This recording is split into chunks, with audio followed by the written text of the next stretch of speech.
नमस्कार, मैं हूं शम्स ताहिर खान और आप देख रहे हैं वारदात। अमूमन बहुत सारे अनसुलझे कत्ल के केस के बारे में ये कहा जाता है कि अगर मरने वाला जिंदा होता तो पक्का कातिल का नाम बता देता, पर कई बार ऐसा नहीं होता है।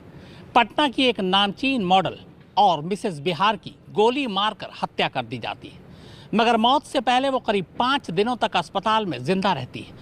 इस दौरान पुलिस वाले उसके पास कई बार जाते हैं, उसका बयान दर्ज करते हैं, लेकिन फिर भी वो कातिल का नाम नहीं बता पाती।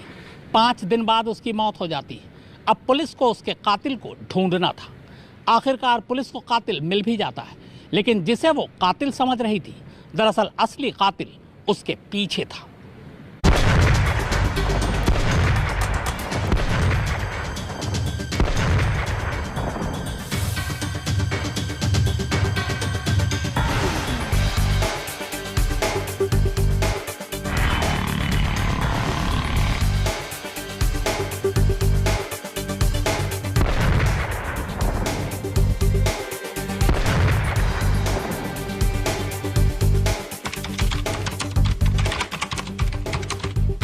बारह अक्टूबर रात 9:25, राजीव नगर, पटना।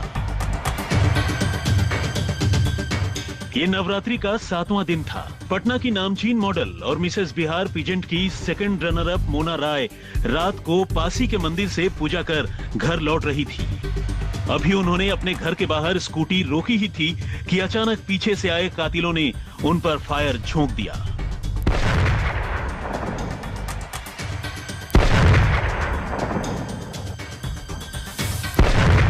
उन्हें पीछे से एक के बाद एक कई गोलियां मारी गई और इससे पहले कि कोई कुछ समझ पाता, बाइक से आए हमलावर अपना काम पूरा कर फरार हो चुके थे।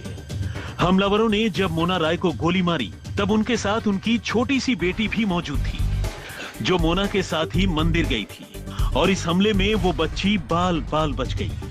आनन फानन में घर वालों और पड़ोसियों ने मोना को उठाकर अस्पताल भिजवाया, जहां पूरे 5 दिनों तक वो मौत से 2-2 हाथ करती रही, लेकिन आखिरकार उसने दम तोड़ दिया। इस बीच मोना कई बार होश में आई और कई बार उसकी डॉक्टरों से लेकर पुलिस वालों तक से बातें हुई, लेकिन अपने जीते जी मोना ने एक बार भी खुद पर हुए हमले को लेकर किसी पर कोई शक नहीं जताया, बल्कि मोना बार बार इसी बात पर जोर देती रही कि उसकी किसी से कोई दुश्मनी नहीं है। ऐसे में पुलिस ने एफआईआर तो दर्ज कर दी, मामले की छानबीन भी शुरू कर दी, लेकिन लाख कोशिश के बावजूद वो इस मामले की तफ्तीश में आगे नहीं बढ़ पा रही थी।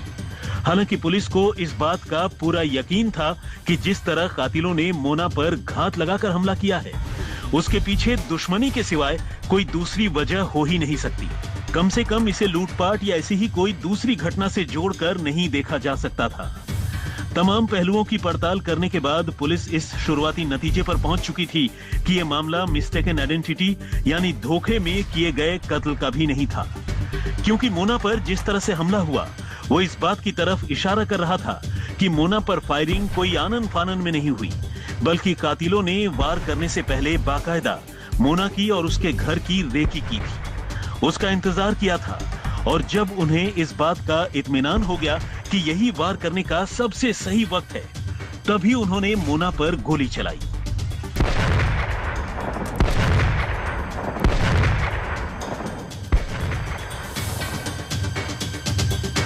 लेकिन चूंकि मोना बगैर अपने कातिलों का कोई सुराग दिए इस दुनिया से दूर चली गई, पुलिस ने उसकी जिंदगी में झांककर इस वारदात के गुनहगारों तक पहुंचने का फैसला किया। इस कोशिश में उसने सबसे पहले मोना के मोबाइल फोन की कॉल डिटेल्स निकलवाई, और इत्तेफाक से कॉल डिटेल्स निकलवाते ही पुलिस को इस मामले का पहला सुराग मिलने की उम्मीद बंध गई। असल में मोना का मोबाइल फोन ये बता रहा था कि वो अपने पति के अलावा भी किसी और शख्स से दिन में कई बार घंटों लंबी बातें किया करती थी। अब सवाल यह था कि आखिर कौन था ये शख्स, उसका मोना से क्या रिश्ता था।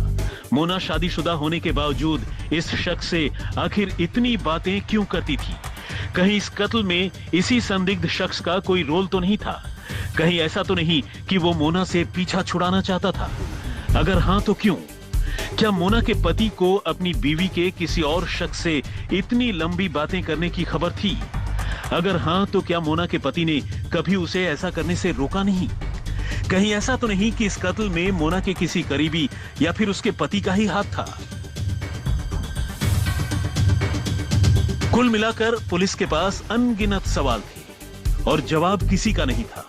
और तब पुलिस ने उस शख्स को ढूंढ निकाला जिससे मोना लंबी बातें किया करती थी। यह पटना का ही एक नामचीन कारोबारी और बिल्डर था, राजू बिल्डर। पुलिस को उम्मीद थी कि फुलवारी शरीफ के रहने वाले राजू से पूछताछ करने पर इस मामले का कोई ना कोई ऐसा सुराग जरूर मिलेगा जिससे इसे सुलझाने में आसानी हो जाएगी। अब पुलिस ने राजू से पूछताछ शुरू की, लेकिन एक के बाद एक कई रोज गुजर गए, मगर पुलिस को राजू से पूछताछ का रत्ती भर भी फायदा नहीं हुआ। राजू ने यह तो माना कि उसकी मोना से गहरी दोस्ती थी और दोनों एक दूसरे से लंबी बातें किया करते थे, लेकिन उसके कत्ल से जुड़े हर सवाल का जवाब राजू ने ना में ही दिया। यानी राजू से लंबी पूछताछ करने के बावजूद पुलिस के हाथ खाली रहे। और तब पुलिस ने राजू के घर की तलाशी लेने का फैसला किया, क्योंकि उसे लग रहा था कि राजू से पूछताछ में बेशक उसे इस कत्ल का कोई सुराग न मिला हो, लेकिन इस कत्ल का कोई ना कोई ताल्लुक राजू और मोना के रिश्तों से जरूर है। तो आखिर मोना की हत्या किसने की थी?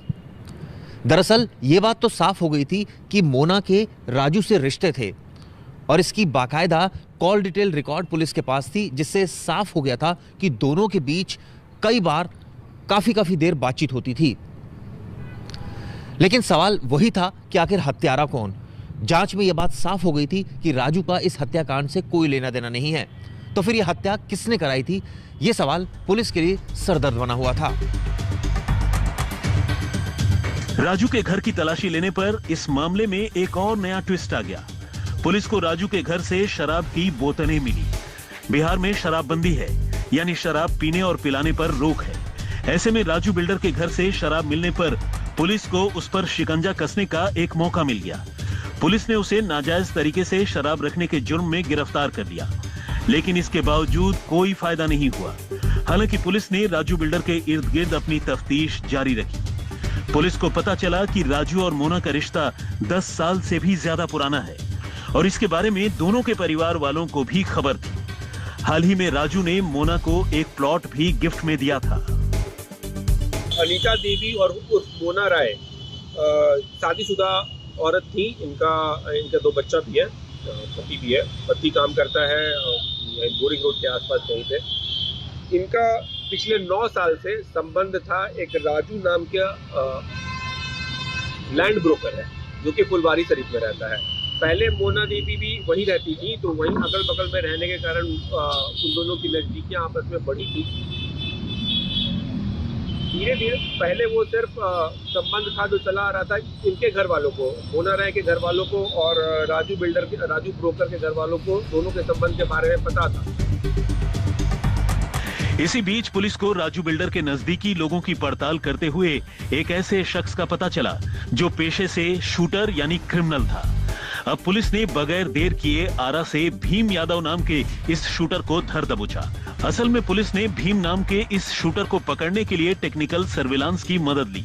पुलिस ने राजीव नगर में कत्ल वाली जगह और उसके आसपास के सीसीटीवी फुटेज के अलावा वारदात के वक्त उस इलाके में एक्टिव मोबाइल फोन्स के नंबर का भी पता किया और उसकी जांच की।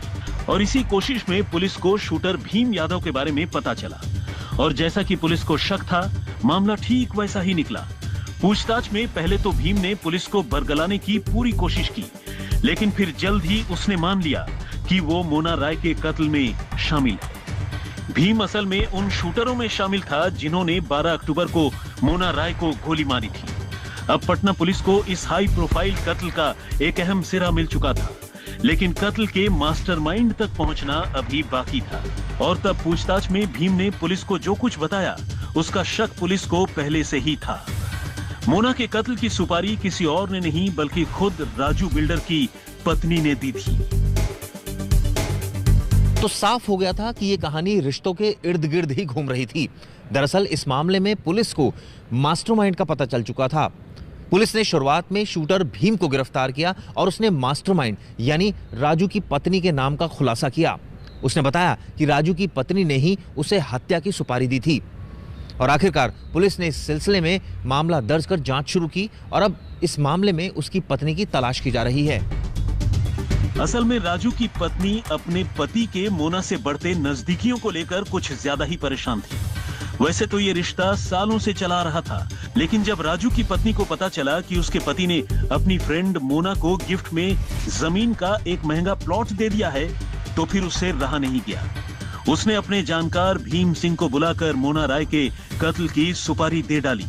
सुपारी पूरे 5 लाख रुपए की दी गई और एडवांस के तौर पर भीम और उसके साथियों को 70,000 रुपए की राशि दी गई। इसके बाद कई रोज गुजर गए और राजू की पत्नी मोना के कत्ल के लिए शूटर्स पर दबाव बनाने लगी और तब आखिरकार शूटर्स ने 12 अक्टूबर को मोना को गोली मार दी। दबाव बनाने लगे कि तुम लोग काम करो, और ये लोग काम नहीं कर पा रहे थे, किसी कारण बस टाइम नहीं मिल पा रहा था, जो भी हो रहा था। तो दबाव बनाते बनाते बनाते फिर सतमी के दिन इन लोगों ने कहा कि हम आज काम कर देंगे। उस दिन शाम को आए और महिला जैसे ही पूजा कर वापस लौट रही थी, ये लोग पहले से रेकी करके रखे थे। जैसे ही वो आई तो गोली चला दी गई, जिससे महिला को लग गई थी। महिला उस समय घायल हुई थी, तदुपरांत उसकी मृत्यु हो गई। कातिलों की गोली मोना के जिस्म के निचले हिस्से में लगी थी। गोलियों से उसका लिवर डैमेज हो गया। पहले उसके लिवर ने और फिर जिस्म के दूसरे हिस्सों ने काम करना बंद कर दिया और आखिरकार 17 अक्टूबर को उसकी मौत हो गई। फिलहाल इस मामले को पुलिस ने कागजों पर तो सुलझा लिया है। मामले के एक शूटर को गिरफ्तार करने के साथ साथ पुलिस ने इसकी साजिश का भी खुलासा कर दिया है। लेकिन सच्चाई यही है कि कत्ल की मास्टरमाइंड राजू बिल्डर की बीवी और कुछ दूसरे रिश्तेदार और बाकी के शूटर्स अब भी फरार हैं। पटना से सुजीत गुप्ता और रोहित सिंह के साथ चिराग गोठी, दिल्ली, आज तक। जिसे पुलिस असली कातिल मान रही थी, वो शराब रखने के जुर्म में फिलहाल जेल में है, जबकि सुपारी देने वाली उसकी पत्नी फरार। एक छोटा सा ब्रेक, वारदात में कहानी आगे जारी है।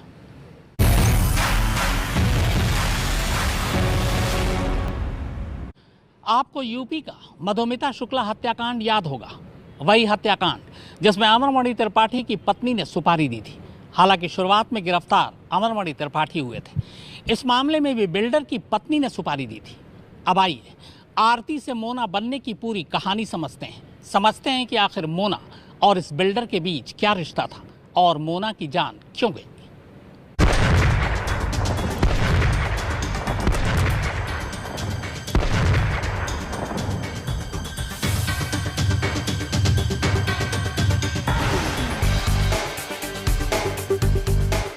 राजू बिल्डर की बीवी को मोना से अपने पति के रिश्तों की खबर थी, लेकिन अब उसे लगने लगा था कि मोना के चलते एक तरफ तो उसका पति उससे दूर होता जा रहा है, वहीं दूसरी ओर मोना पर वो अपनी कमाई लुटाने लगा है। और तब उसने मोना के कत्ल का फैसला कर लिया। अब आइए मोना के अनीता देवी से मोना राय बनने के सफर पर एक नजर डालते हैं। मोना राय का असली नाम अनीता देवी है। वो मूल रूप से बिहार के रोहतास जिले की विक्रमगंज की रहने वाली थी। अनीता बचपन से ही खूबसूरत और हंसमुख स्वभाव की थी, इसीलिए वो पढ़ाई के दौरान भी हर प्रोग्राम में शामिल होती रही। सोशल मीडिया पर वो अपने फोटो शूट और वीडियो बनाकर अपलोड करने लगी और इस तरह वो सुर्खियों में आने लगी। देखते ही देखते टिकटॉक पर भी छा गई। साल 2003 में अनीता की शादी सुमन से हुई।